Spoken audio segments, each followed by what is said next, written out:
Hey everyone, I'm Phineas Finestro. We have my special guest, my best friend, Daniel Talonia from New York, by way of Mexico. So we have a amazing experience. So if you guys haven't noticed, we've been talking about New York. I'm actually from Brooklyn, New York, born and raised. But before I moved here to Lynchburg, from the time of 2011 and 12, up to before I moved here, which is 2016. I've been involved in the music industry, the film industry, as far as, doing a lot of film and video. And this guy right here is who I met right until the point of right before I kind of like reached my peak, because, I was doing a lot of I was coming out of the film and video, and I've been doing a lot more production, like beat battles and going to studio sessions. And he was there during the whole time. You were singing back there. I know, playing. I was playing guitar, Guitar for Broken Chains. Okay, before Broken Chains, it was actually Lee, that the jazz artist, the jazz hip hop artist. So you're right. Yes, you're right. So yeah, man, like, I guess we could start off and just say, like, share people with, like, your story. Like, how do you even come to America? Like, what's that story like? It's a long story. I don't know if you want to condense it to like a fourth of that. Well, first of all, a lot of people think that the immigrants just come to the United States for money. Well, that was not my case.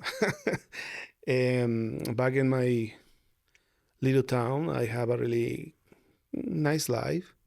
I had my own house, my car, my own business. So, but I wasn't happy. I wasn't happy at all. So, it was more like a need of finding myself. Like, because back in the days I was dating, I got married when I was 19 years old. Wow. It was a blessing, but it was complicated. And it was a blessing because I have 3 beautiful sons, like, I love with all my heart. But the marriage didn't work out. We were too young. We didn't know what we were looking for. And we ended up, we separate. And, but I still had a really good life, like, it's kind of like that everybody is dreaming of. I was studying art. I went to an art photography school, and I was doing my thing. Back in the days in Mexico, because I'm from Mexico, we didn't have the opportunities that we had here.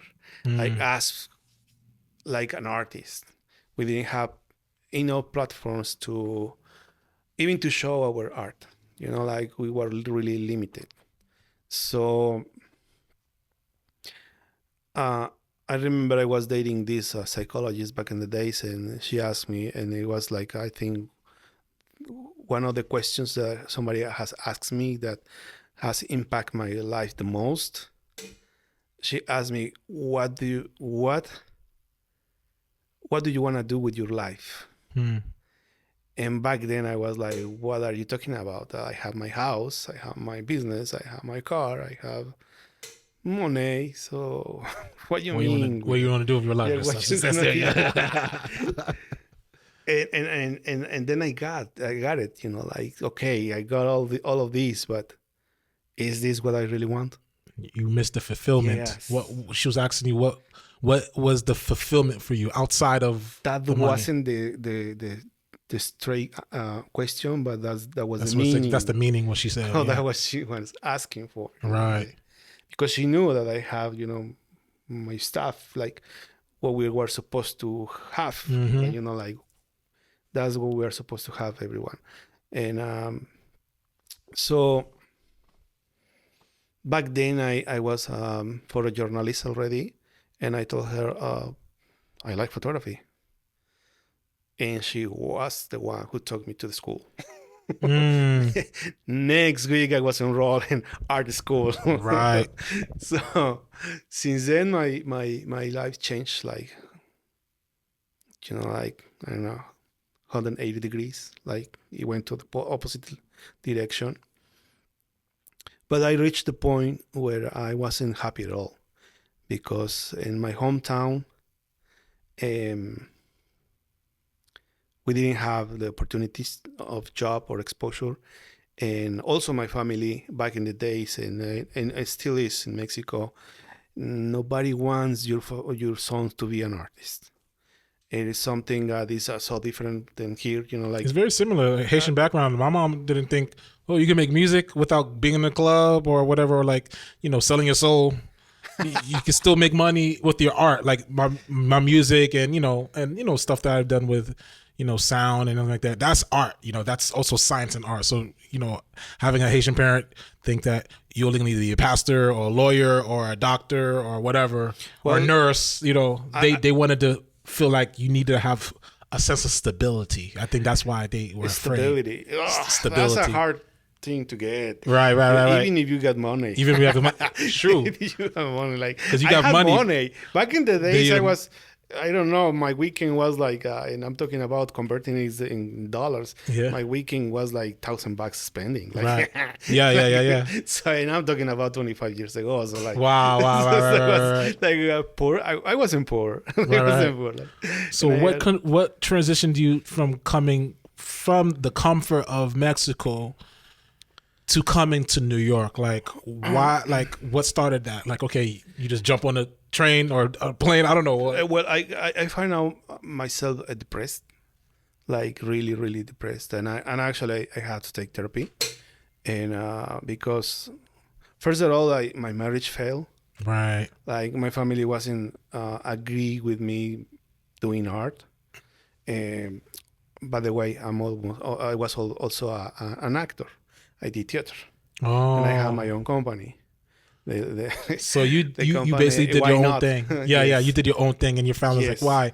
Why can't you just do your regular job and everything else, right? Exactly. So my family started telling me, my brother telling me when I went back to school to take art school, photography art school. And I remember my brother telling me, "Oh, your time is over. You have to work for your family," and he was right. Okay, but I think each of us have to find a way to provide. That's true. It also has to be the way everybody thinks is the right way. Right. No, it's my life. Right. So, but back then I didn't understood that. So, and I was struggling. So, it affects me in the way that makes me depressed, thinking that I was the one who was wrong. Right. It's true.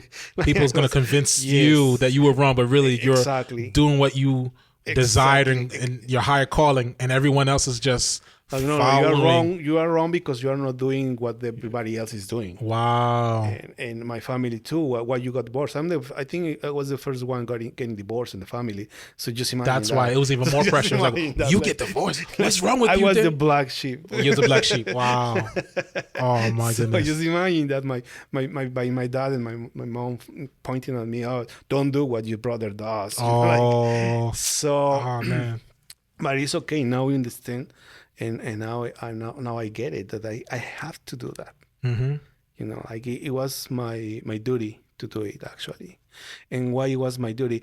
I didn't understand this until a few years ago, when somebody asked me about my past. Exactly the same conversation.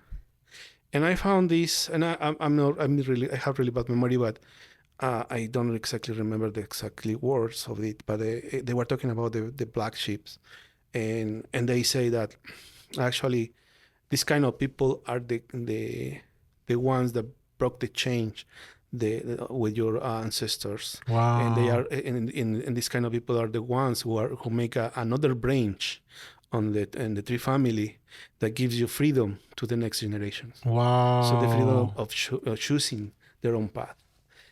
And I was like, damn, that was me. That's me. Yeah. That was me. That's great. That was me. Wow. And then I understood that I wasn't the one wrong. And they weren't wrong either. Because don't forget that the way they look at the world, it was the way they learn it. And I saw something different. That was the difference. I wasn't wrong. They weren't wrong. It's just perspective. Perspective. So from that perspective, so when did you come here and like Well, how did you transition the to New problem York? the problem with that back then, I didn't have the information that I have right now to understand what was going on, Right. what was happening, and make me depressed. Mm-hmm. Like to the point where my dad had to go to my place and wake me up and tell me, hey, you gotta go out, you gotta wake up, you gotta do things. Mm-hmm. But I got to that point, that I even took a shower. Like I was like depressed, deeply Mm-hmm. depressed. And I finished art school somehow. Somehow I finished art school, but at the same time, my family wasn't agree with me, wasn't happy with me. My ex-wife, oh my God. Now we are friends, but back then. You're right. Button heads. Just She almost killed me. She yeah. almost killed me. Yeah. now, the funny thing is now that she says that I'm her best friend. But back in the day, she couldn't, seize me without saying something mean. Mm-hmm. Or yeah, it was really horrible. And I found myself with all my family without they couldn't understand what was going on with me. Mm-hmm. And I finished art school. I had my exhibition and everything, and I found out myself in a place where when I was like, okay, I have my business, I have a house, I have a family, I have everything, but I'm not happy. You're not happy. I'm not happy. I'm depressed, and I couldn't do anything, and so a friend of mine told me, oh, back then I started selling my art, so I have a client that I think it was the only one in the little town that used to buy my stuff. Mm. And the last time I went to him to show him my job, and he bought one of my pieces, he told me, seriously, if you want to get bigger with this, you got to move out. You got to go somewhere else. You got to move out, go somewhere else to get bigger. Yeah. Wow. And that's why you chose New York, huh? No, I didn't choose New York. You didn't choose New York? Okay. No. New York chose me. New York chose you? Ah. That's a bar. I didn't choose New York. New York chose me. And I want to tell you why. Because I was so depressed that I couldn't think straight. I couldn't make decisions. Right. So a friend of mine told me, okay, you know what? Let's move to United States. He didn't tell me where. So I just followed him. And I ended up in New York City. Oh. With his friends, with his family. I didn't know anybody here. Funny thing, when we got here to New York, he couldn't stay here because he was missing his family, and he went back. So I was by myself here, with no friends, with no family. Barely spoke English. No, I didn't. I thought I spoke English, but guess what? No. No, even I took English classes, of course, in college and private classes and stuff like that. But once I was here and I realized that no, I couldn't understand. And especially New Yorkers and Brooklynians. Oh, yeah, Brooklynians, yeah. My God, the slangs and all those things. Yeah. I was like, nah. What? I don't know if you remember, you met Leanne from the... I remember Leanne. Leanne speaks so fast. And I remember she was, once we were they invited me to a restaurant in New Jersey, and she sat in front of me, and she started talking to me. Blah, blah, blah, blah, blah. I couldn't understand anything. Yeah. Because she speaks so fast. Yes, I remember. Bless you, Leanne.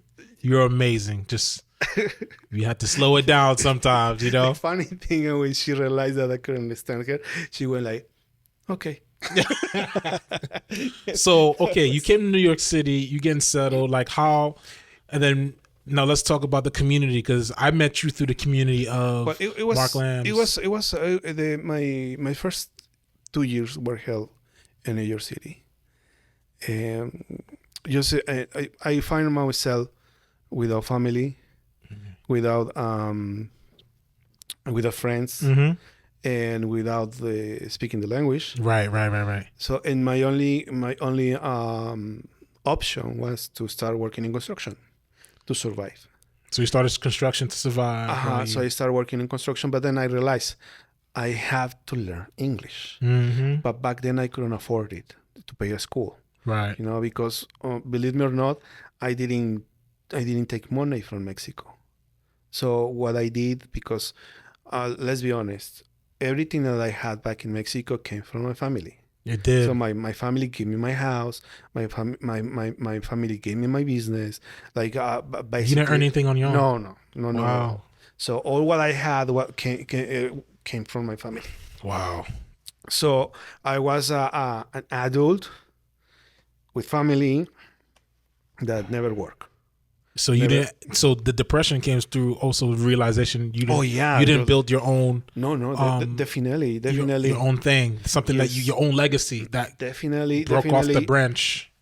You had to do that for yourself. Definitely, that was one of the main things that I realized. That, okay, so if I lose, because I was about to lose the business, because I'm gonna be honest with you, my mom gave me a business that gives me really good money in the beginning, but I didn't know how to maintain it and everything. Yeah, how to keep it up. manage Right. how to manage the money and everything. So I was spending more than I was making, and I spent a lot of money. So, so I was about to lose the business, and when I realized, no, something is wrong.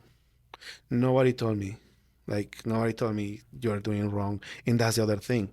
Like I think my dad used to tell me, give me back the business, or let's switch the business. I give you the other business and give me back this one. Wow. So you didn't learn any lessons from yourself to make mistakes too. No. That was covering it. Wow, that's a big lesson. Wow. And then I realized, no, something is wrong. Right. So I just imagine I was like 26 years old and with three boys, and I didn't know how to make my own money. Wow.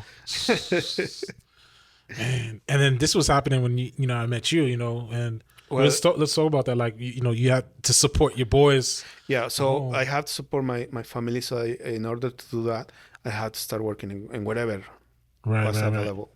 And what I found was construction. That I didn't need to speak English. And funny thing, most of the construction workers are Spanish. Oh yeah, that's so good. I had that advantage of communication. Like, it was easy for me. But then still I realized that I have to learn the language. Yeah, you do. So, but I couldn't afford it. And somebody told me, do you know what? At Manhattan in what's that, 40th Street, there is a church. Yeah. That they give English classes for free. And I was like, well, I have to learn. Yeah, you have to learn. So I went to the church. And then I met Sarah Pop. Mm-hmm. I met Mark Lamb. And I met Tiffany, the pastor there. Mm-hmm. And I started learning. And Jesse, one of my teachers, one of my first teachers. So I started learning English. I remember I was going Tuesdays and Thursdays, and conversation class was on Tuesdays with Americans. Right. And I met that really, really amazing people there. To the point where I was learning so fast that they make me teach. Oh wow! English they make you teach English classes. That's great. I mean, that's how you do it, man. That's awesome.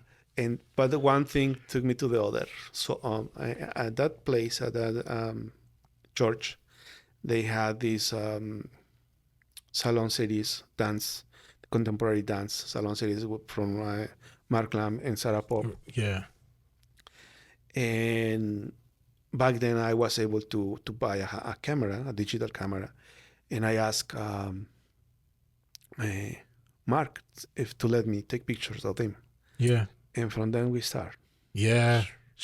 Yeah. You're taking amazing photos of Mark Lamb dance people and everyone that I met in that space too, because, I played with the artist Lee. He happened, and he's not a churchgoer, so I don't know how he got that gig. I was like, that's very interesting. So I played with them, I played guitar.